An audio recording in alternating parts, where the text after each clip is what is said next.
Ar susidomėjote, kaip keičiasi greitis pereinant į kitą aplinką terpę? Kai banga pereina į kitą terpę, jos greitis keičiasi priklausomai nuo aplinkos savybių. Šviesos greitis mažėja tankesnėje terpėje, pavyzdžiui, stikle, ir didėja retesnėje, tokioje kaip oras. Tai lemia terpės lūžio rodiklis. Garso greitis elgiasi priešingai, jis didėja tankesnėse terpėse, pavyzdžiui, vandenyje, ir mažėja pereinant į retesnę terpę kaip oras. Pasižiūrėkim, kaip tai veikia. Šviesos greitis kinta jai patekus į kitą terpę.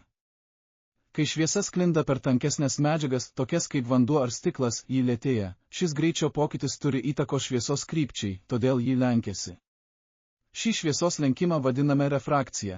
Refrakcija yra šviesos lenkimas, kai ji pereina iš vienos skaidrios terpės į kitą. Man patiko jums pristatyti. Ačiū.